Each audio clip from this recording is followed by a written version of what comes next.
Built like the. Going live. Never mind. That's Never mind. right. Yeah, we we're probably we're probably a little safe. Still don't see that eye yet. There we There it is. go. And we're live. Y'all ready?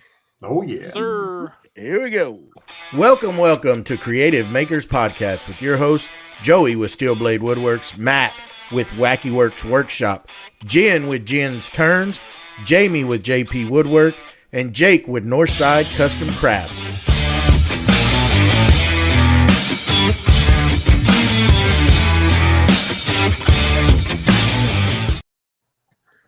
Well, welcome to episode 31 with Creative Makers Podcast. I'm Joey with Steel Blade Woodworks, and hello, everybody. Howdy, howdy. Hello, Joey. Hello, How's everybody. doing? Well, today we're going to talk about shop safety. What we do to avoid injury, maybe some past injuries that now we've learned how to avoid.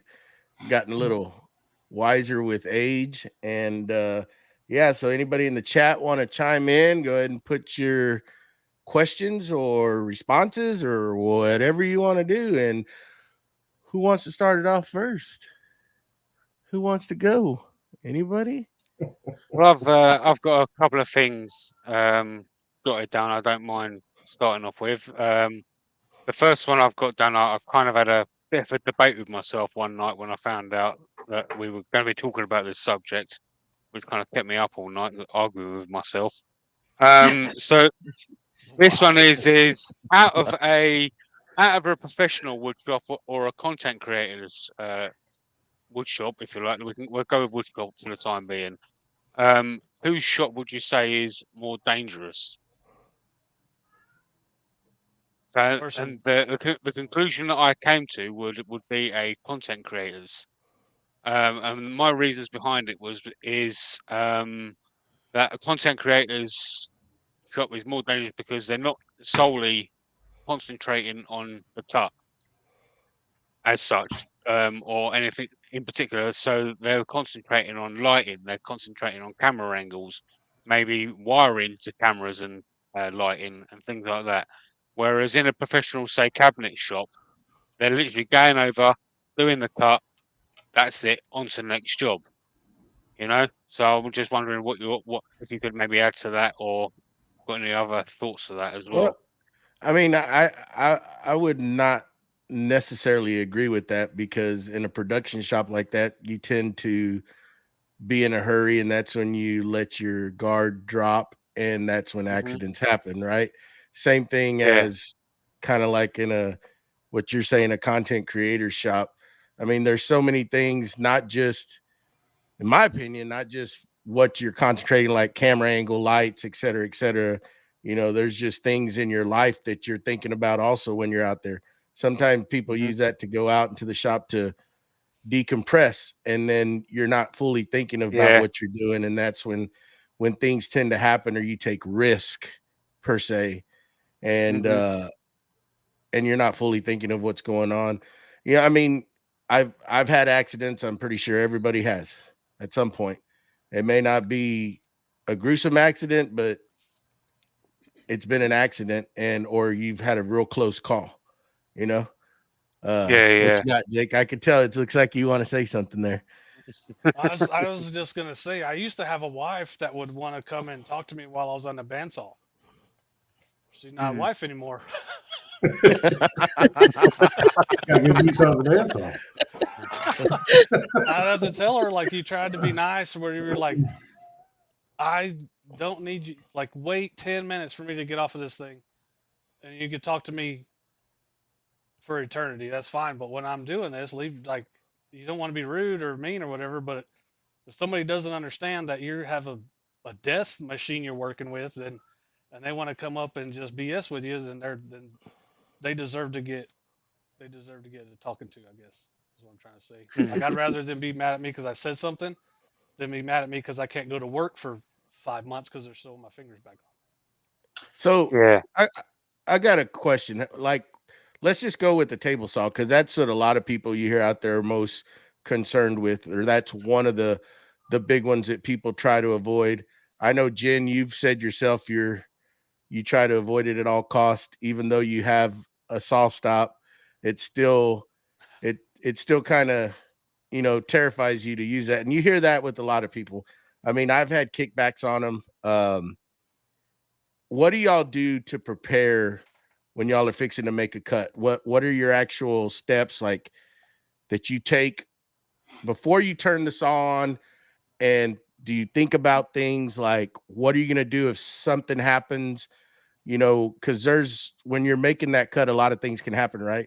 And even though sometimes you prepare yourself, it happens so quick that your normal reaction you sometimes can't control, you know, and that's where I believe that saw comes into play. And you'll hear a lot of people, you don't need a saw stop, you know, yada yada yada, right? There's an argument, and there'll always be an argument. You can be careful.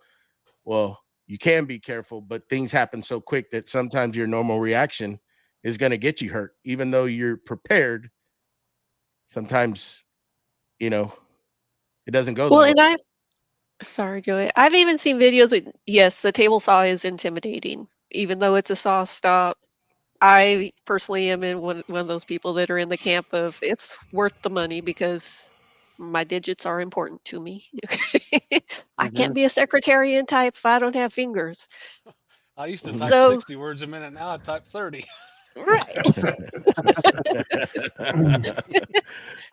So even if you're doing all the safety steps, and yes, when I do absolutely have to use the table saw, I take the steps, I slow down, and I think, okay, I'm going to cut this direction, I'm going to put the wood here, I have plenty of clearance, I've made sure there's no tripping hazards, I've got my push sticks, I've done all the things. But like, I saw a video a couple months ago where a guy was in his shop and he did everything too, but inside the piece of wood that he couldn't see, there was an object, and that caught on the blade, and so that caused an accident. So as careful as you can be, there's still times where there could be an accident. And so in those cases, I would say it's important to have a first aid kit in your shop. I've been made fun of for this, but there's these things and they're called a finger tourniquet, and it's a little round ring, and it literally fits over your finger and squeezes it tight to keep the blood flow from going until you can get to the doctor. And I have those in my first aid kit.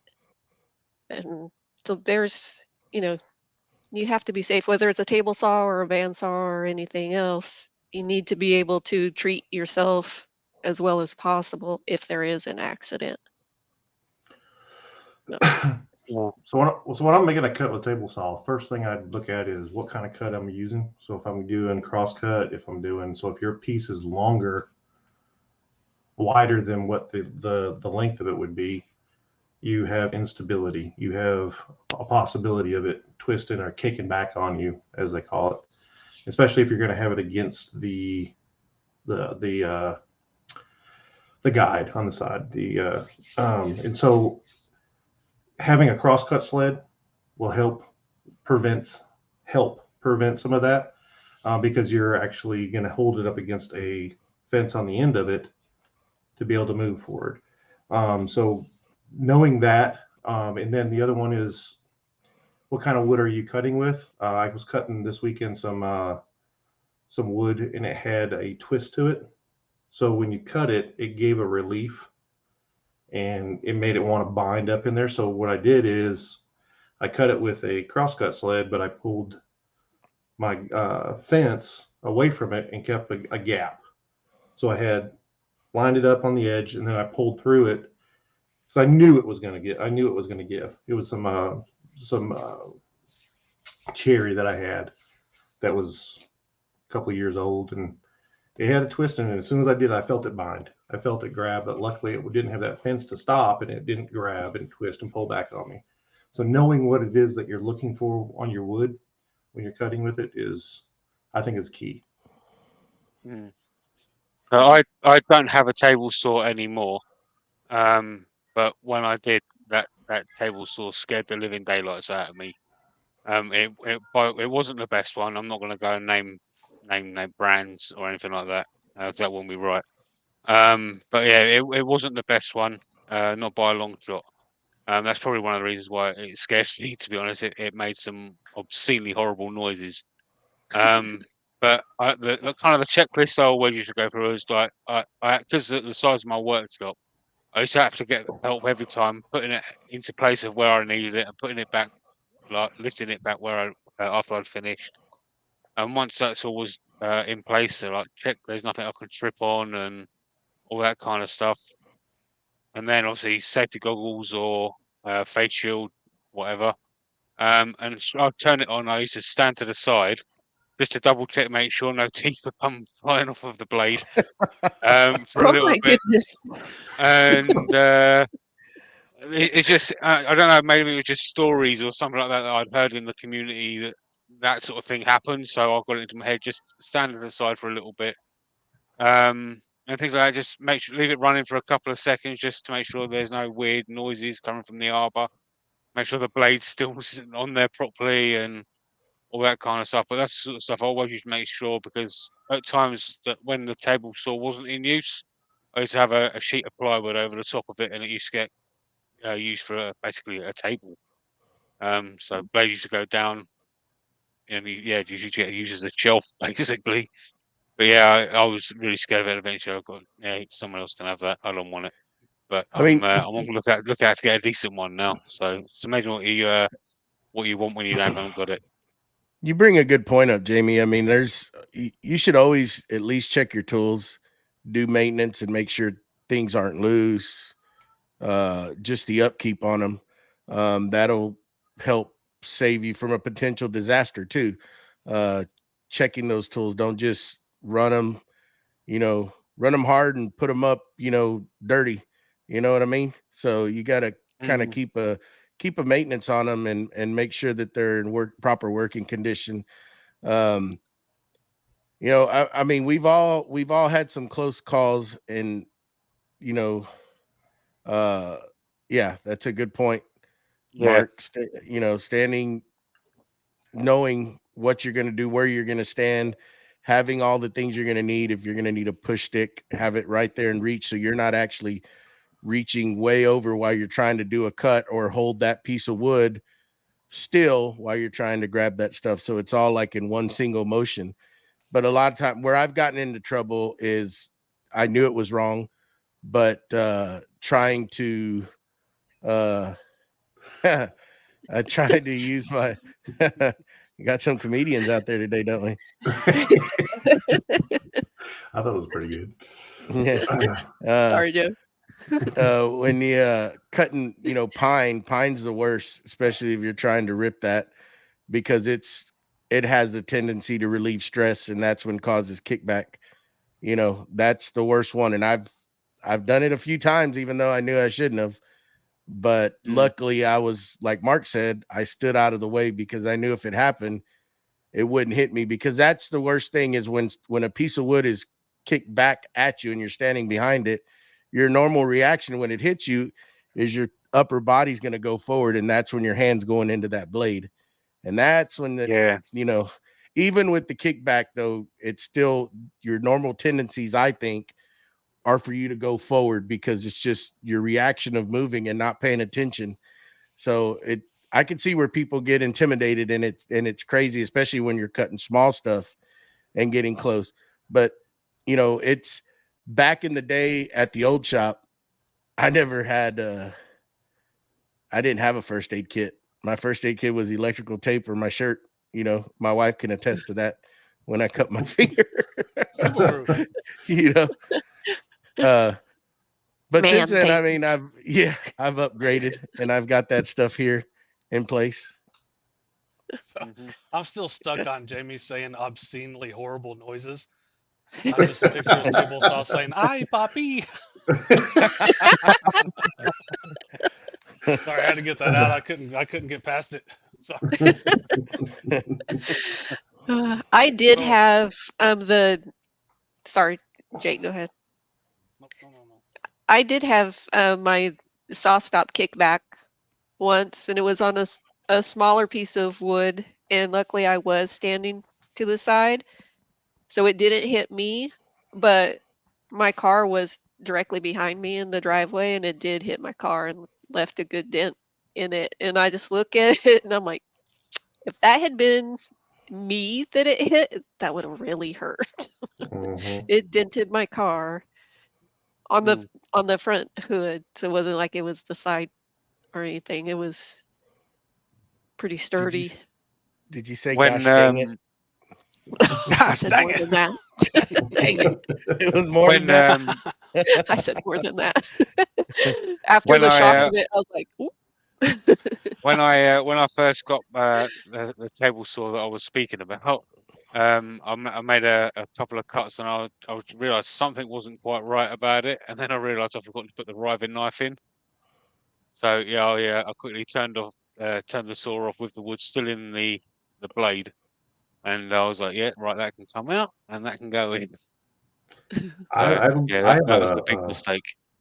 mine is a 1948 Delta Rockler table saw. The only Can you riving get nut. closer to the mic? Sorry, Matt? is that better? There you go. Is that better? Yes, My yes, voice sir. better? I think so. So my Delta is a 1948, and I have it built into a cabinet, so that way I can support the plywood, because I'm getting older and having a hard time supporting it all the way around if you're trying to do long cuts with it.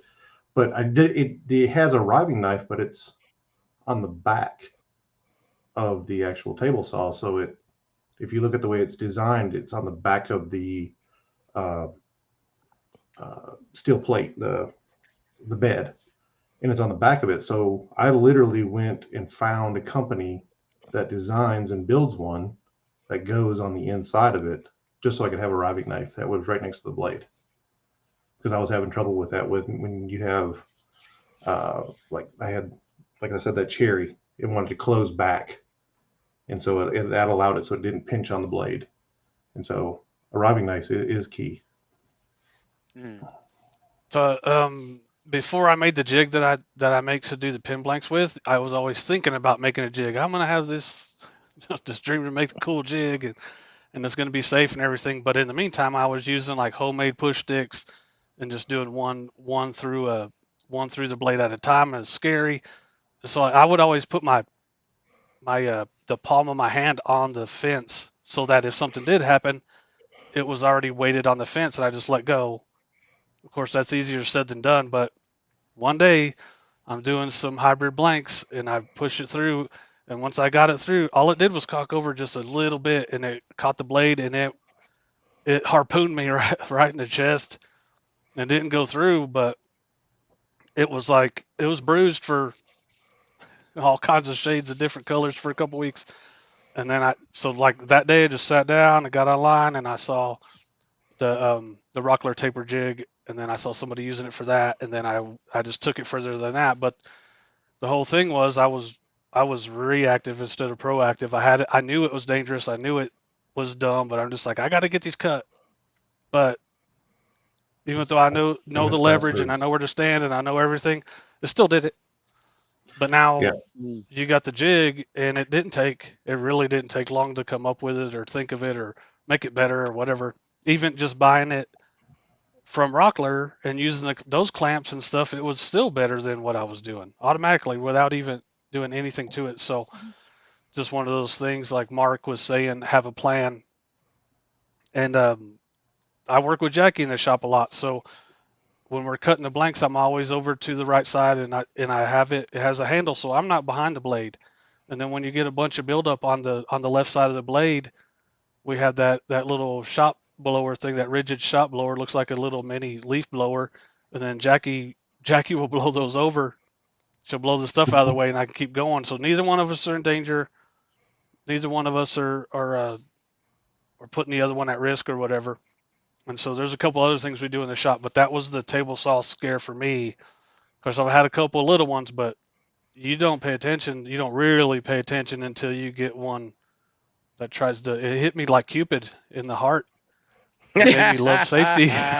There you go. Wah, wah, wah.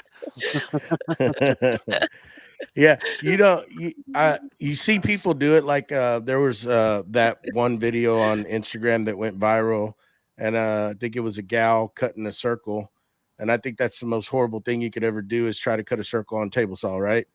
But that saw grabbed it, and you always think that you're strong enough to hold it, or that you'll just let go if something happens, but you have such a grip that it happens so quick and it pulls your hand into it. Your mind does not have time to react on how quick that is, and before you know it, your finger and she set off that saw stop. It was a guy or gal, I don't remember, but that it always brings in mind, just like when you're drilling on a drill press, right? You think that we're pretty strong, but you think you can hold that thing in case it gets like that drill bit binds up or that mortising bit jams up. You're going to hold it. You're not going to hold it. By the time you realize it, your hand's pinned against the riser and the piece of material, and you're over there trying to turn the equipment off. I mean, it's those are things you got to pay attention. I mean, that stuff like that, it happens so quick, and it's like I've learned over the years is just, if at all possible, keep your hands away, because it took one bad incident to cut my finger. And you kind of, in mine, you go through things just, as you get older. When I was younger, it was like, throttle in, just go. But now it's like, let's go. 10 feet tall and bulletproof. Yeah. You talk about the drill. I see that video. I think I saw it over the weekend on TikTok or something. It was don't. This girl was holding a drill and she was screwing it in up top, and it caught right in the face. And I thought, I've done that before. Yeah, you think you're strong enough. No, that and loose shirts, right? I'm pretty sure a bunch of y'all have, like, you put that little wire brush on your drill, and you're sitting there doing that, and you're not paying attention, and the fan's blowing your shirt, and then all of a sudden that drill's just wrapped up in it. Before you know it, before you can let off the thing, that thing's already. Yeah. Loose clothing is, man, you cringe when you see people on a table saw or anything with their stuff hanging down, their shirts flapping, or they don't have them buttoned. It's like, man, that thing grabs, there goes your arm. You're not going to stop it. It's going to pull you right into there. You see people like that on the lathe all the time, where they're using cloth and they've got their fingers wrapped around it, or they're using wire burners and they've got their fingers wrapped around the wires, or things like that. And it's like, dude, come on. You're gonna lose something if that catches, especially if it's like was it Michael that said it, like like 2 or 3 horsepower, and you ain't stopping that. No one's that strong.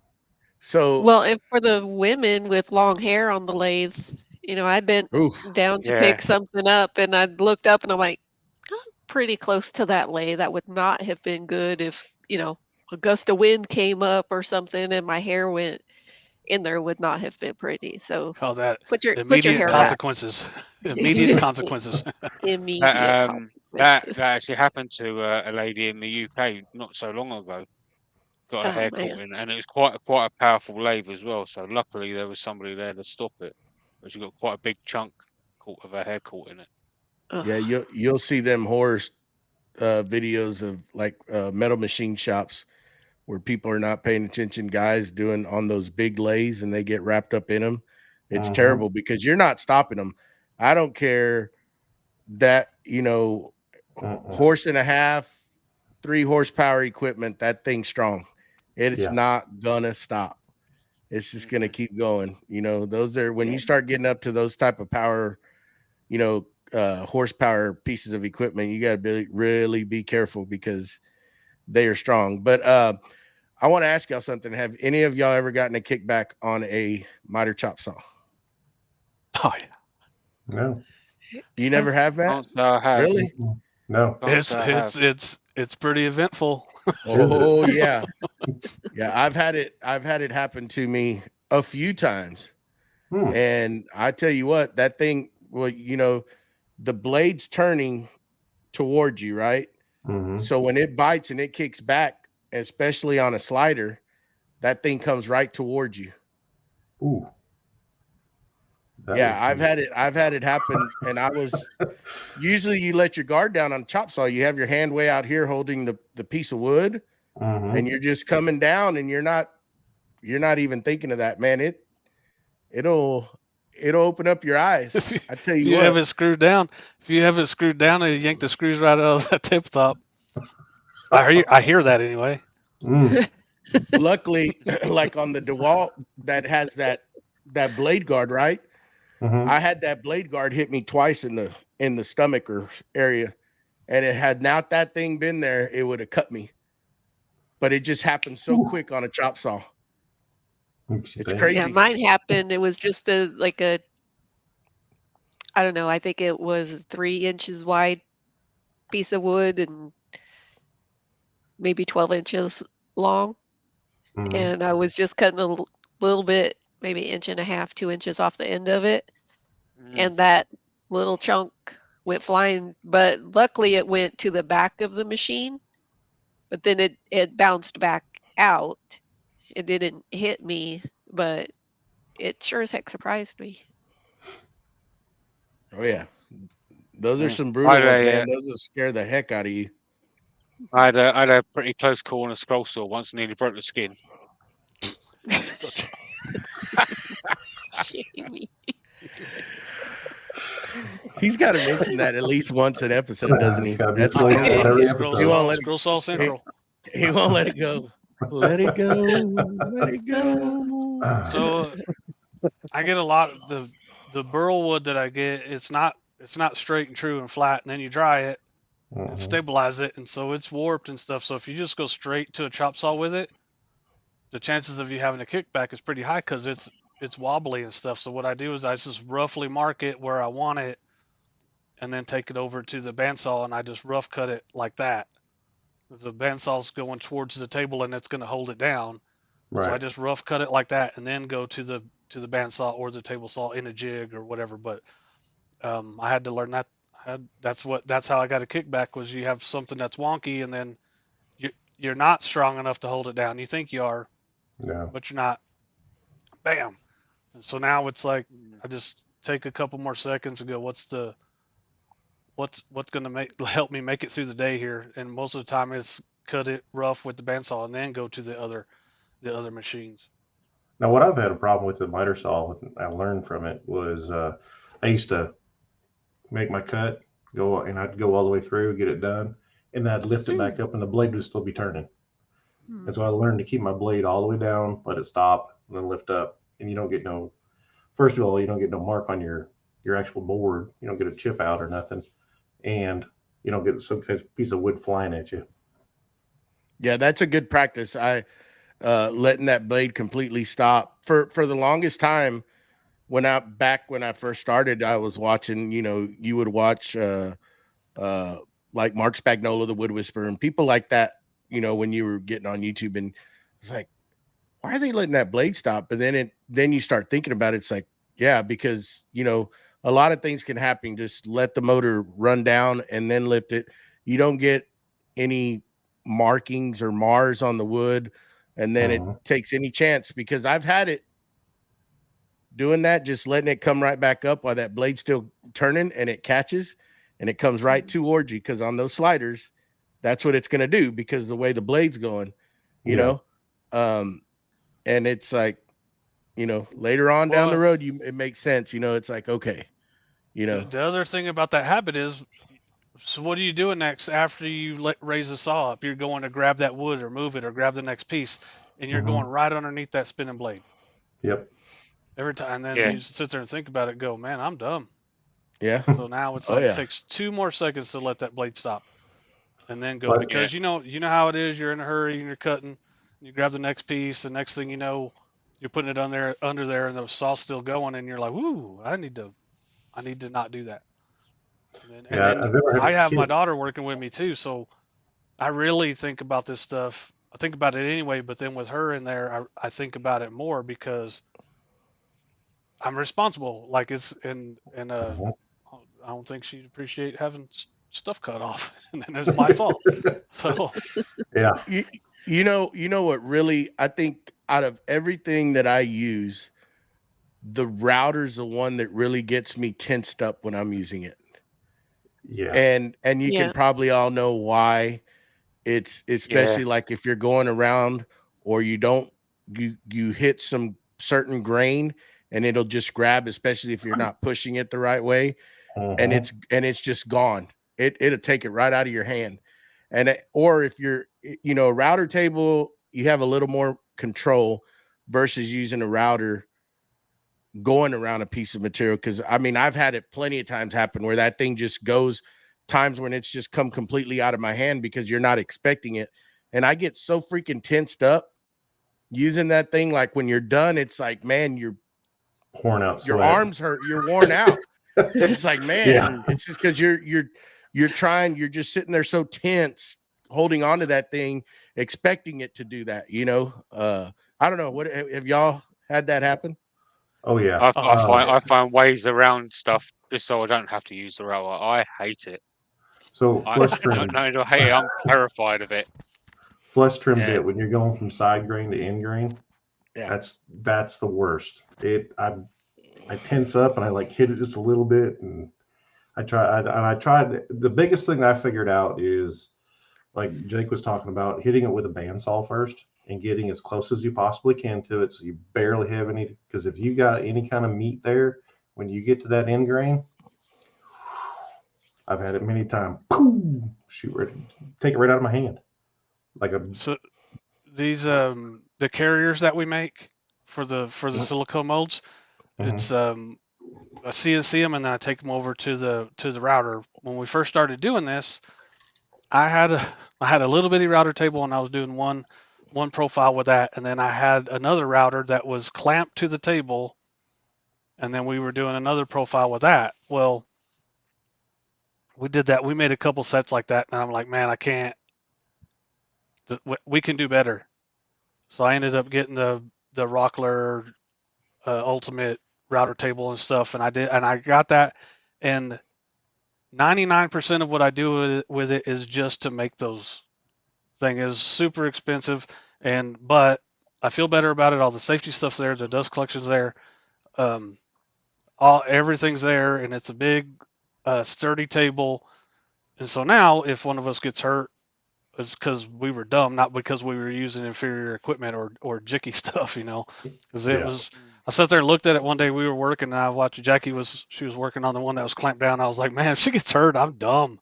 Like that was super dumb. We could do better. So it's just one of those. If you see that you can do better, then go ahead and do better. And it hit the pocketbook pretty hard. But so you got a pretty good, going back to that, Jake, because your daughter helps you a lot. You have a certain step when you're doing things, which I think is pretty neat. Like when y'all are cutting, processing a lot of that worldwide burl, right? Mm-hmm. You're pushing it through there. So y'all, or just doing whatever, you set up certain things. That's kind of like what I wanted to go with this. You set up like some markings on the tabletop and stuff to know that you don't go past this, right? Can you explain that, what you do? So if we're cutting scrap for our scrap blanks, and I'll run them through the bandsaw, and I'll go ahead and I have a jig and everything. So the ones that, like if we're cutting strips, I do it with the fence, and then we just let it fall off. And then once I turn it down, then we can gather it all up. And then when I put the jig on there, we'll cut it, and then I'll knock it off, and I push it with the jig, and I actually have a piece of tape on the table. And I say she's not allowed, but if I'm not allowed either. So you're not allowed to touch that table. You're not allowed to touch that table on this side of the tape. On that side of the tape, go ahead and put it in the buckets or gather it or help however you want to, but your hands do not go past that tape. Because it was one of those things. We do it a lot. So it was one of those, you just get more comfortable. And I saw her hands were getting a little bit more closer. And then I was like, hold on, we got to stop. So I went and got some tape and then put down the rules, and then we finished the job and went to lunch. So I wish I would have had that tape in my bandsaw. Yeah, it's hard to like. No one's feelings are hurt because you said something, and I got to follow the same rules that she does, and things like that. So that's one of the table saw. I just don't let her use it, and she has to stay on that side. And I do have a grandkid that runs around, but if I have the table saw on or anything like any power tool, she's got to be in the resin room. And I just hope she don't tear up stuff in here, but we can live with that. We can't live with something get kicked back or shot at her or whatever. And I learned that lesson. The first thing I ever turned on my lathe, I was trying to do captured rings, and I had no idea what I was doing. And I'm like, hey, go over there in the corner and stay out of the way. Well, one of those captured rings caught, and it shot in the corner. I almost got her. So I was like, oh my God. And I didn't care about the thing getting out, but I knew exactly where it went. And I knew where the kid was. And I was like, okay, that's done. If we have machines on, she ain't in here. Yeah. So it's just set your rules. Don't make exceptions. Don't care if you hurt somebody's feelings. Take them to lunch afterwards and pat them on the head and tell them they're safe. I'll tell you one thing I learned on the bandsaw is I was cutting pin blanks, prepping to do a batch of pins, and I had a round pin blank. And usually, I'll just hold each end of the blank and just push it through. Well, those are the square ones. I hadn't cut a round one before. I put it in there and I went slow and it caught, and I was like, what the heck just happened? Yeah, not strong enough to hold round pieces on a fast moving saw. So I learned. On a bandsaw is when that happened. Bandsaw. Oh yeah. You can almost guarantee on a bandsaw you try to cut something round with it, like without a jig or something holding it, it's gonna spin it right out of your hand when it catches. I had some burl that I cut circles out of it, but I should have resawed it first. So these are like a couple inches thick, and I could have just resawed it to an inch and then cut circles, but I didn't. But I just look at it and go, that bowl's going to have a big bottom on it. I'm not going to cut it. It's going to stay how it is. I'm not going to go through that unless you're going to make it a jig or do something crazy. It can be done, but it's like, just don't do it next time. Yeah.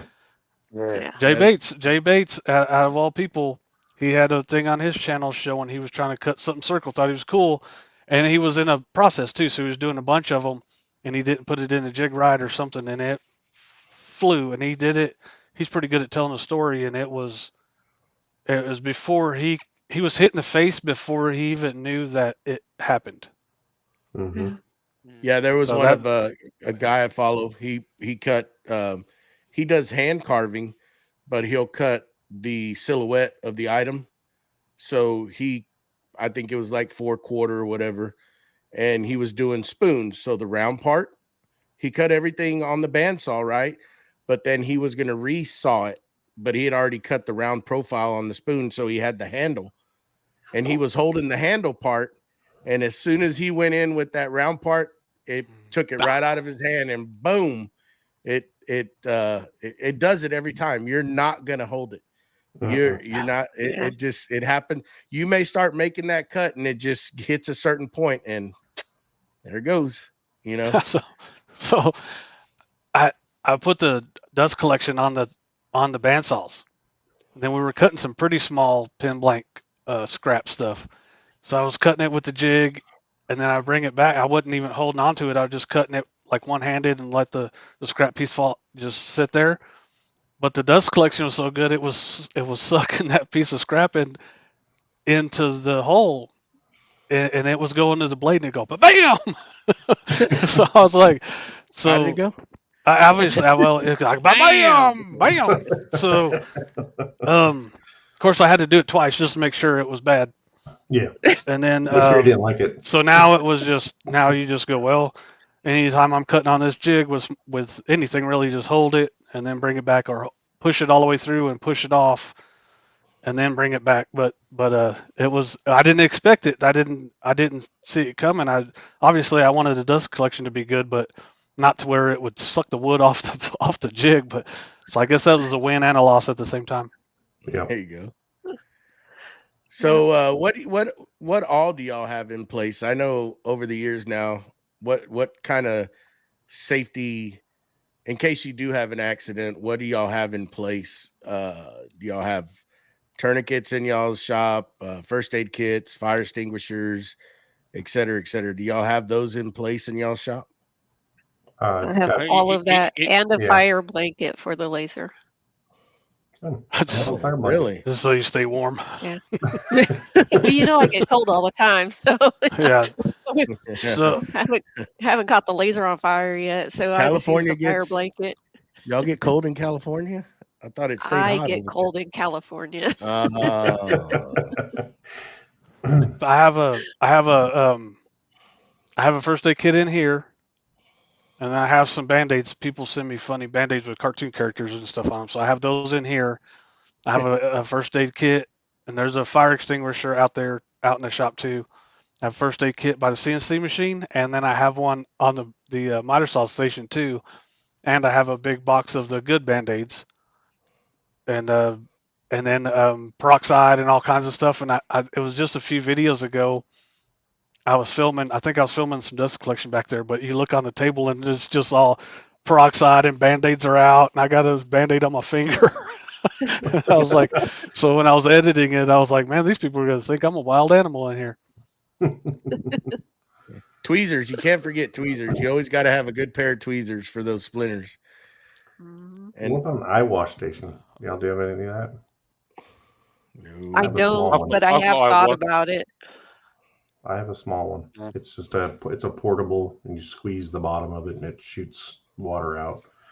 I probably couldn't do it, but I do have. Does it do both eyes at once? Because I would need a special one.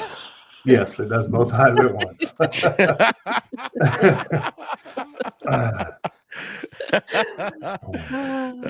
Figured I beat Jamie to that one. yeah. One-eyed bandits. I've just So- I've got the paramedics on super dial. Mm. They don't come out Nothing this like far. preparedness. They got to ask him. Yeah. They got to ask It's him got that- 100 questions before they respond, because they know how he can exaggerate a little bit on a little nick. It's So like that. is It's that like that. It's the like that red phone from Batman that I've got. I just lift it up and it's got one button. As soon as they go, Jamie, Jamie! On the way. Did you whack it all together?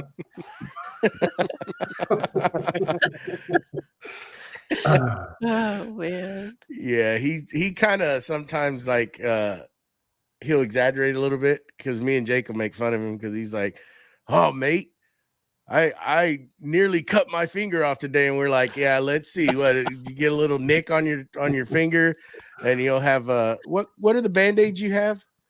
What are those band-aids that didn't Andrew send you some? No, Anita sent me some. Oh, Some Anita, your unicorns on best 'em or something. friend. Yeah, Oh, yeah, unicorn. Yeah, Unicorn Yeah. man. There's a couple things that I get on my videos sometimes. Like I made that router table.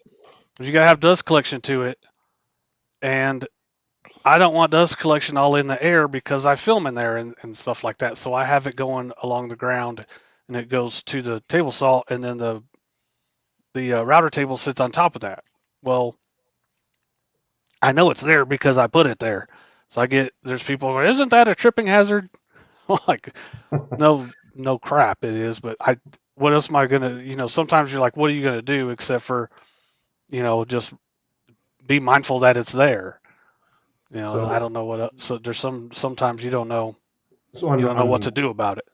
On my router, I have a dust collection 4-inch piece of pipe going straight to it. So I basically am straddling it when I'm doing it. But what I did is, my wife is a little shorter, so I built a platform, and it's sloped on each side. So when you walk on it, you don't even realize that it's there. But that's what I did to mine, just to make it so it's not a tripping hazard. I knew it was there.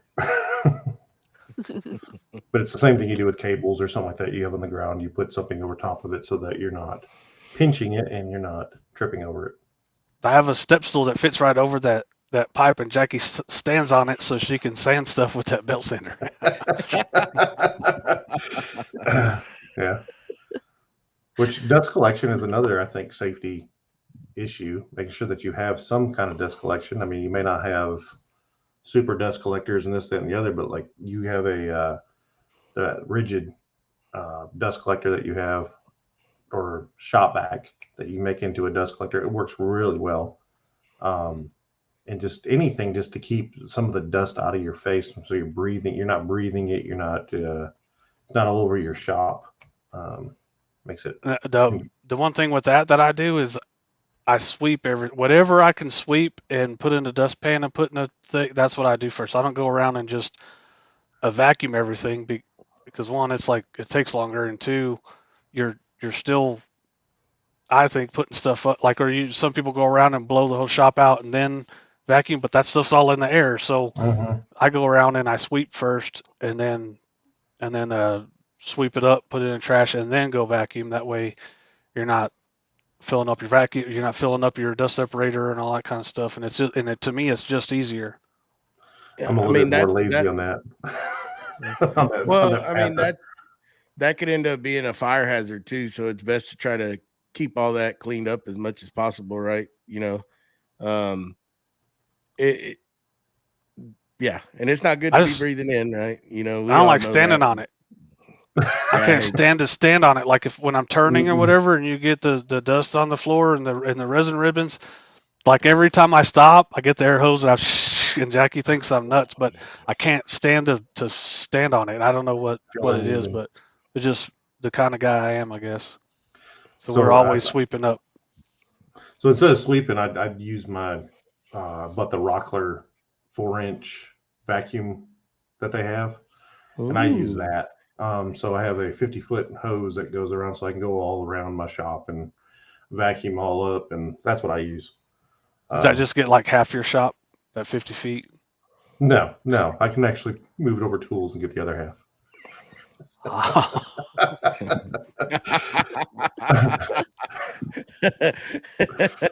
It's not as big as that Texas size one you got over there.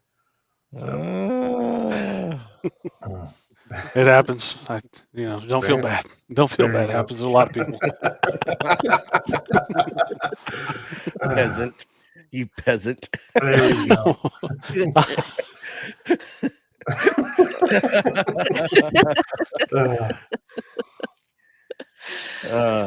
So we've talked about shop safety and everything. What about for the people that do resin? What kind of safety stuff? They could start by asking me if I'm wearing a respirator while I'm trying to talk to them. That's what the first thing they could do. Well, you just had to, Jen. You knew. She's trying to get me fired up. Yeah, she did. Yeah. I knew exactly where she was going with this, and I knew exactly who the first to respond on this one. Well, Jake says it at the beginning of every show that he does about the well-ventilated area, this, that. He says it on every single show, and gloves and eye protection. He says it on every show, and I think that's the best things that you could do. I can honestly say that I forget on some of those occasions where you have to go get some of that resin remover stuff and put it's good. And then you take them off, you take your gloves off, and you go for one more thing. And yeah, it's one of those deals where, and the thing is, I don't smell I use the Alumilite Clear Slow. I don't smell it at all. No. But that doesn't mean there's not stuff in the air. That's correct. That doesn't mean you're not breathing stuff. So the other epoxies, I immediately am like, whoo, that's not Clear Slow. So if we're filming and I can't, then I don't. I just have the door open with the air conditioner and I have it flowing out. But if the cameras aren't on and I'm not trying to teach someone, then we have respirators in there. Jackie and I do. And just in the shop, we have the Air Shield Pros. We both have our own. Mm-hmm. And I actually wear that while I'm on the table saw too. Because one, it feels nice because it's blowing fresh air on you. And two, it's protecting you. If something does happen, at least you're trying to protect your face, at least. The money maker's protected, huh? Oh, yeah. Can't mess with this thing, you know what I'm saying? But Jackie has it right. All of a sudden, Jackie shows up. Yeah. She said, "Why aren't we wearing respirators right now?" Yeah. Jake's like the Texas Norm Abram. Where are these safety goggles? I think another important thing to mention with the resin pouring is make sure you read the instructions for the resin that you have and that you're pouring according to the instructions, because if you're not mixing correctly, you're going to get an exothermic reaction, and those vapors are going to start before you notice them. And it's not a good thing. I mean, it gets all smoky and gross, and Make sure you have the right it's not temperatures that you're pouring it at. Yeah, I get it. Yeah. Yeah. I get it all the time, and the people will send me pictures. Goes, why is it doing this? I'm like, well, did you weigh this, or was it by volume? And they're like, no, I weighed it. And I'm like, you do it by volume. Did you, there's all kinds of things, but basically, without being a smart butt, it's you start off by reading the directions for that product, and then you can get there pretty easy. Yeah. Connie, say some stuff. Yeah, she's said she's starting to notice little resin bubbles in the air while she's mixing. She's mixing too roughly. She says she's thinking about starting to wear goggles while mixing. It's good that you're thinking about it, Connie. Safety glasses are important. Yeah. Yeah. Yeah. I was doing a deep pour, and that's a lot thinner resin. How deep? Real deep. And when I poured, it just one little drop splashed up, right? And it landed on my cheek, and I was like, oh my goodness. So yeah, wear glasses, bet do you all the said that. safety things. That's exactly what I said. Gosh dang it. Would have been fine if it was food safe. Well, still not eyeball safe. It wasn't cured yet. Yeah. Was not cured yet. Jesus, Jamie. Well, here's another one. When we cast in here on cartoons, and then me and the girls go to lunch, and then when we come back, we demold this stuff. So I come in here, the girls stay outside, and I come in here and I crack the pressure pots open, because that air escape in there is pretty loud. So doesn't matter, like I should do something better, but I just go in there and crack it, and then I crack them and then go out until they stop leaking out air, and then we come in and demold the stuff. But that's a big deal if you have a kid, especially kids with more sensitive ears or whatever. It's pretty loud. Yeah. And then when you times it times 4. Yeah. Sorry, Jake. There have been times where I've had both pressure pots full, and I knew it was going to be loud when I got ready to take the projects out of the pot. And I have Ear Pro for my other hobbies, and I just grab my ear protection, put it on, and let it all out. Yeah, it's a good thing to protect your ears. Maybe not if you're married, because it kind of helps out. Kind of don't hear the things that you need to hear, and then it aggravates them. But it's a good thing, because once you get older, like I was very, I'll be honest, back in the day, I didn't protect my ears, and I'm paying for it now. Even though I got big ones, they still doesn't catch the sound like they used to, but just protect them, because I didn't do it a long time ago, and I'm paying for it now. When I got a earache, and I had to go in and get tested, and they were doing all sorts of stuff, and they put you in that little cubicle, and the dang door hardly wanted to close on it, and you're in there, and then you're getting claustrophobic, and they're making you do that test, and I come out of there, and they're like, sir, do you know you have some severe hearing loss? I'm like, yeah, what's new? I mean, I knew it. And they're like, well, we need to do, it's like, I know, back in the day, we didn't protect that. Kind of was one of those things that just wasn't told to you to do that, right? Or you were doing certain things, and this just didn't happen in the wood shop. This was doing other stuff a long time ago that just caused that, and you get in a hurry. And that's kind of the whole thing about this topic tonight, is you need to slow down and think about what you're doing in the shop. Protect yourself, protect the people around you. so you don't get severely hurt, and you know, you don't see these posts of these gruesome accidents. You know, it's all avoidable if you just There was a take your couple this time. week too. There was a couple this Yeah. week. Yep. To answer Wendy's question that was up there, yes, I like the micro jig things. I don't like the fact that I got to constantly readjust them, but I do. They do work really well. I have a video coming out making the carriers, and I go over that, and I actually use the micro jig as a sacrificial thing to do those safer. So I just cut right through it basically. Nice. But I like them, and I don't. It is inconvenient a little bit, but I don't mind. I'm like, whatever. I just it's totally worth it. I like them. Yeah, they hold Mark really said well. that Mark said his dad lost most of his hearing due to machine noise. I lost mine due to machine gun noise. Yeah, it's you know, it just wasn't something back in the day that they would push on you. You know, it's just go to work, get to it. You know, and now you're paying for it. Go ahead. Well, in this video, I usually don't make it a point. Gloves, glasses, when I'm doing stuff in the shop, but I'm usually talking on camera when I'm doing it. Once again, I'm doing it. So this time, when this video comes out, I have hearing protection out there, and I'm actually using it this time, and I kind of enjoyed it, to tell you the truth. So that'll be a reoccurring What kind of hearing theme, protection do you use? What kind of hearing protection do you use? Harbor Freight earmuff thingies. You can The green ones. You can use I stay away from like AirPods and stuff because I don't want to listen to anything while I'm working. Okay. I don't listen. I don't have the radio on. I'm not listening to sports. I'm not hanging out, talking to the guys. When I'm working with a machine, I want silence. Just for safety reasons. That's it. And when I'm done, we can have a party after that. But when I'm doing it, leave me alone.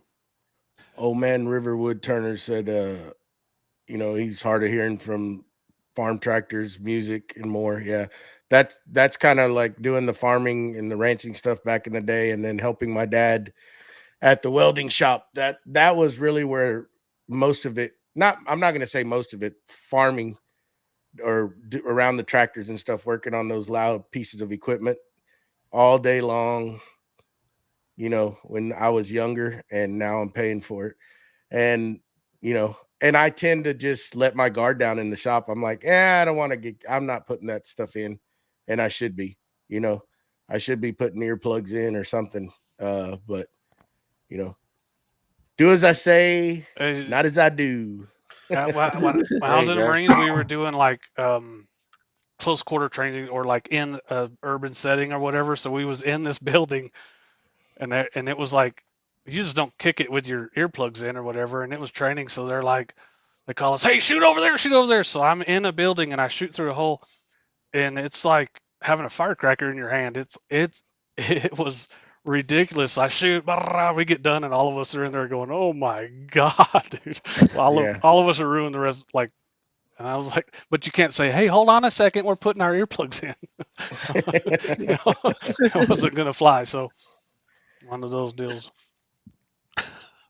Good times. Well, we're getting to the end of this. Want to kind of go quick through everybody and see what y'all got coming up this week, and we'll close it out. Went by quick. We did. Yeah, definitely did. Who's gonna go first? Want to do it like this? I got this, man. This is my job. Here you go, Jenny. I always get to go first. Yeah, okay, so this week I have a market Friday night, and then I am preparing for the big 2-day market the weekend after, and I have all my stuff in a local store now, so I need to go over there and see if I need to restock. And my Etsy is doing pretty well, so working on keeping the Etsy stocked right now too. So go buy more stuff. Keep her busy. That's right. Buy stuff, people. It's Christmas. Matt. Still working on cutting boards. I've gotten, I think, 12 out now. The last couple of weeks, and that resin table Still working on sanding it. That's kind of where I'm at. Jamie. Just focus this out. Get my words out. What? I thought it was him speaking. Just focusing on recording videos, editing videos, and putting videos out, and I'll be on cartoons on Saturday. Okay. I'll be on cartoons also Saturday. We'll be doing some giveaways as usual. This is the first Saturday of the month, so I'm gonna try to get 80 pin blanks done between cartoons and Patreon. And then next week we have a special guest, and that'll be announced as soon as I know it's set in stone, because I know how that works. Don't tell your kids you're going to Disneyland until you're there, right? That's right. There you go. There we go. All right. Well, in here we're printing away, trying to get some stuff stocked up. You see, Jamie, you're contagious. Stocked up for my Etsy, and I got some new stuff coming out. Fixing to go on some vacation, so we're gonna have hopefully a lot of shop time, unless my wife tells me otherwise. So next doing week, wife things. Yeah, exactly. It's gonna be like, oh, we're gonna go over here. Oh, okay. I kind of had plans. You can do that some other time. Anyhow, please remember to go leave us a review. We would greatly appreciate it. 10 stars, nothing less. Next week, if you're into doing laser work and stuff, we got a awesome guest coming on the show, Stephanie with Country Porch Swing. Go check her out here on Instagram, TikTok. She does some awesome work. Looking forward to having her on next week with us. So that'll be same time, same place, same beautiful faces. And we're out of here. Thank you, everybody. Bye. Have a good week.